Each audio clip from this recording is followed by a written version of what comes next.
Assalamualaikum warahmatullahi wabarakatuh. Jadi ini ulen buat terpisah ya untuk video kisah dan juga video membahas buku Masyarakat Tanpa Riba, buku merah ini. Jadi teman-teman, terima kasih banget udah ngeklik video ini. Selamat datang di channel YouTube Menuju Lunas, dimana untuk channel ini adalah bakalan jadi jejak gue nantinya untuk rekam jejak gimana caranya, gimana sampai dengan nanti hutang gue lunas. Sebelumnya kenalin, nama gue Ulan. Sebelumnya pada saat pertama kali gue bikin video ini gitu kondisinya sangat depresi dan punya utang 60 juta sekian gitu. Dan alhamdulillah banget untuk sampai dengan sekarang, setelah di list-list lagi dari 12 titik jadi tinggal 10 titik. Dan di bulan Juli 2022 ini alhamdulillah Ulan udah ngelunasin 2 titik, yaitu di Bank BNI dan juga di Bank Mandiri. Alhamdulillahirabbil alamin. Jadi uh, informasi aja, untuk di Bank BNI Ulan punya limit CC 7 juta dan di Mandiri 10 juta, dan alhamdulillahirabbil alamin itu sudah lunas per bulan Juli 2022 ini. Dan nanti di bulan Agustus Ulan akan next melakukan pelunasan di 2 titik selanjutnya. Kayaknya sih akan di Bank CIMB Niaga dan juga di Kredivo. Karena untuk Bank CIMB Niaga dan Kredivo mempunyai limit yang sangat besar. Yang CIMB Niaga 20 juta dan Kredivo Ulan belum cek lagi aplikasinya, kayaknya cukup gede. Kayaknya nanti Ulan akan nego-nego ke si Kredivonya gitu. Sebelum Ulan cerita dulu yang nanti Ulan janjiin tentang kisah temen Ulan yang saat ini sekarang lagi depresi, dia terlilit hutang dan kayak bener-bener depresi. Gue pengen cerita dulu, kenapa atau kok bisa sih Lan lo bisa melunasi Bank Mandiri dan juga Bank BNI, sorry.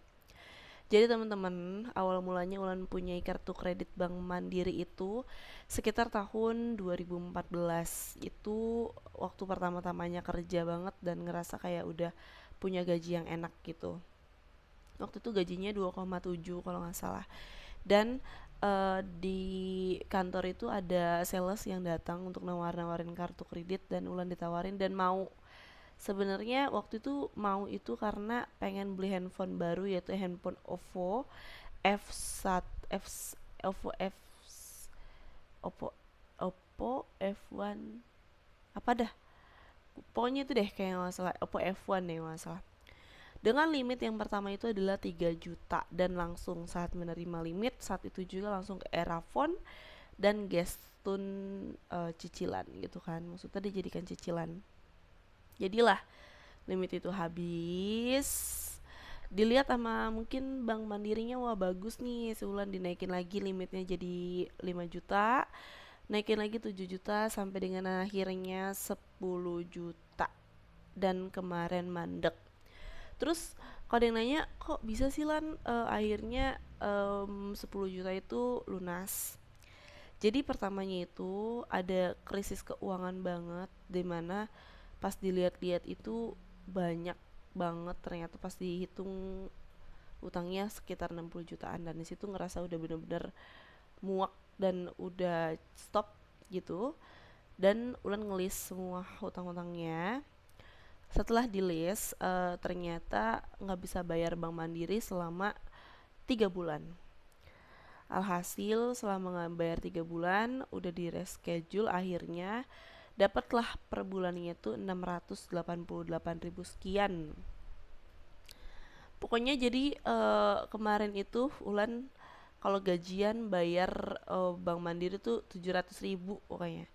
700 gue ngerti deh tuh bunganya berapa, pokoknya 700 gitu. Tuh kemarin udah langsung lunas dah pokoknya, kelar. Nah kalau BNI ini agak gampang. Yang satu lagi untuk BNI ini, untuk limitnya adalah 7 juta. Jadi kalau BNI ini Ulan bayar semampunya aja. Semampunya aja, bisa bayar gopay ya gopay, 600 ya 600. Jadi dia tuh selalu berkurang. Misalnya 7 juta dibayar 600 jadi tinggal 66 gitu, dibayar lagi 600 tinggal 6 juta, dibayar lagi gopay tinggal 55, kayak pokoknya gitu ya, semampunya aja, yang penting tiap bulan bayar. Akhirnya dibayar BIN hanya untuk fokus pembayaran 2 CC itu setiap bulannya pokoknya Ulan bayar 2 CC, Mandiri, BNI, Mandiri, BNI, BNI, yang lainnya nggak dibayar sama sekali. Dan akhirnya bulan Juni kemarin atau di awal bulan Juli ini sudah lunas. Tinggal Ulan fokus ke bank CIMB dan juga bank dan juga Kredivo, karena Kredivo ini gila, dia itu gede banget bunganya, jadi nantinya kayak Ulan akan nego gitu. Untuk CMB 20 juta sekian, dan itu pun Ulan akan nego, pengen dijadiin cicilan, nggak tahu ya apakah nantinya deal-dealannya akan pakai DP atau nggak pakai DP atau langsung bayar cicilan. Gue nggak tahu sama sekali, itu belum dilakuin. Nawa itunya nanti di bulan Agustus gitu. Terus oh iya, gue juga pengen cerita. Jadi gini, ini yang sangat-sangat riskan ya kondisinya, dan dia tuh kayaknya sama sih sama Ulan. Bedanya dia tuh udah jadi suami istri. Kita sebut aja namanya Siti sama Asep gitu ya, Siti dan Asep. Jadi Siti dan Asep ini udah berumah tangga selama kurang lebih 8 tahun. Dan sekarang ini kondisinya dia lagi diuji di ekonomi, dimana saat ini punya utang sekitar 70 juta dan juga punya angsuran mobil. Jadi kesalahannya adalah, untuk gue sebenarnya nggak tahu ya kenapa untuk uang utangnya bisa sampai sebesar ini, tapi dia belum terlalu terbuka banget. Tapi yang gue tahu kondisinya sekarang adalah ini dua-duanya kerja, dan kalau dijadiin satu tuh gajinya sekitar sepuluhan, tapi harus membayar uang cicilan mobil sekitar 3,5an, bayar uang sewa parkiran mobil sekitar 400, itu udah 4 juta, dan lain-lain gitu.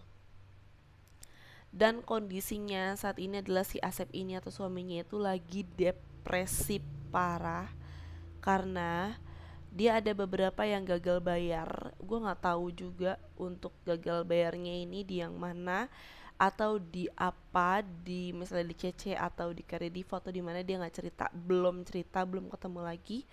Tapi tadi pagi bininya itu japri gue atau curhat ke gue gitu, dia bilang gimana ya, suami gue kayaknya lagi depresi banget gitu, karena kemarin itu ada yang gagal bayar dan udah ada yang ke rumah, tanya ke tetangga, nanya ke keluarga, dan juga suami gue ini udah dipanggil sama bosnya untuk diinterogasi terkait utang ini.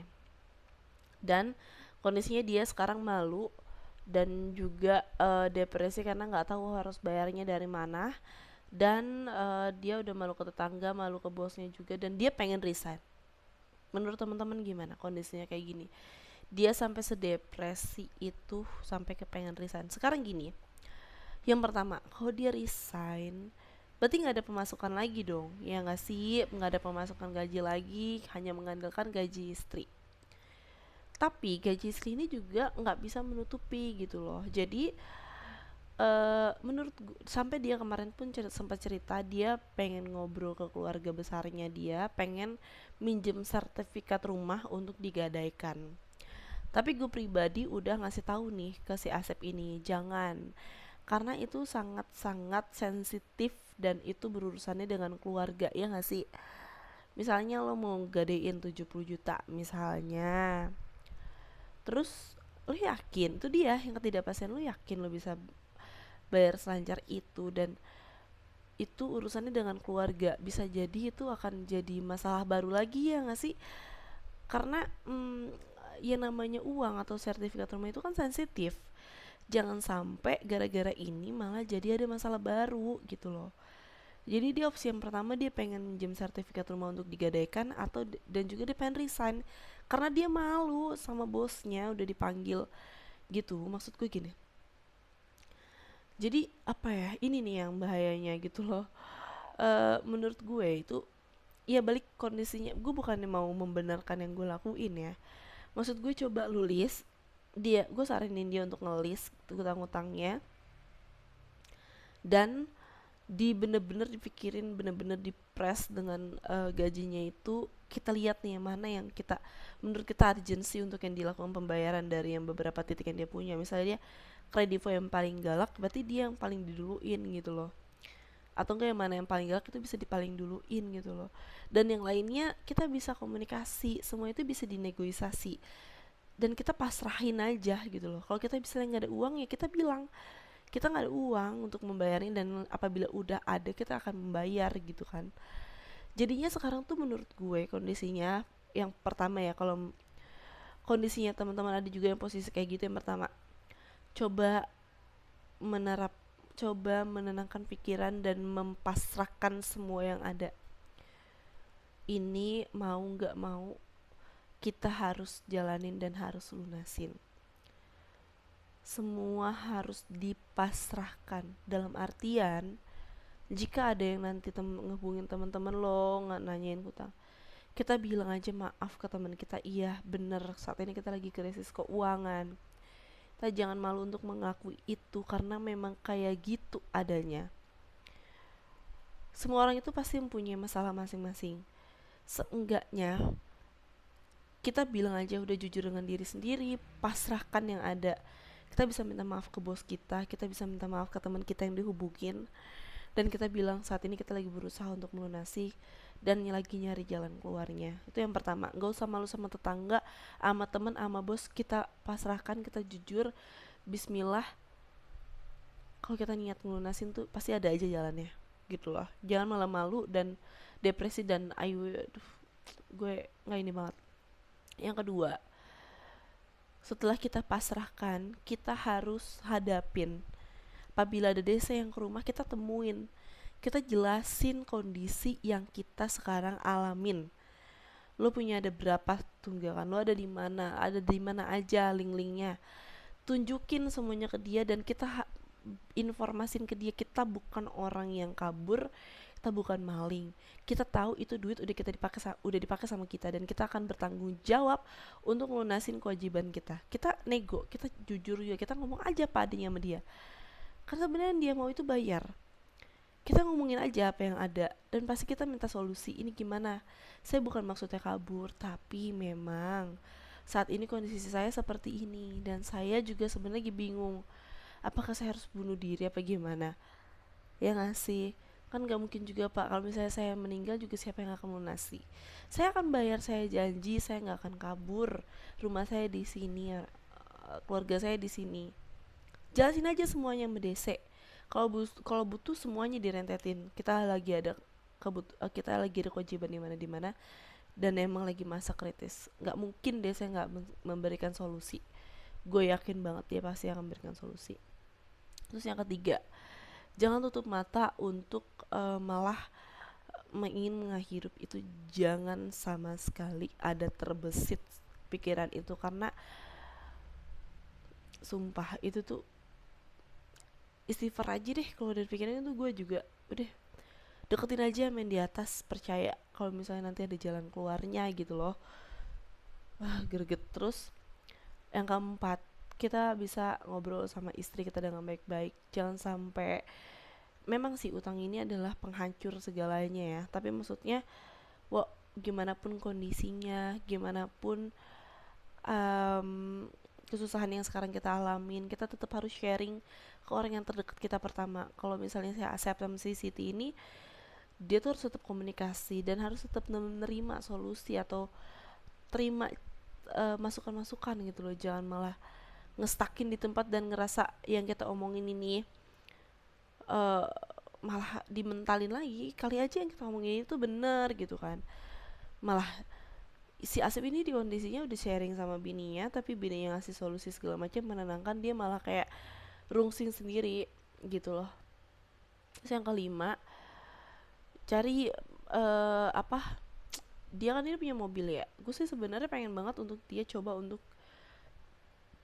mencoba untuk misalnya daftar jadi ini online kayak apa kayak gitu kan. Maksudnya cari usaha lebih lah kalau kondisinya atau penghasilan lain, karena dia tuh cukup besar juga sih untuk karena juga ada anak yang baru masuk SD gitu loh.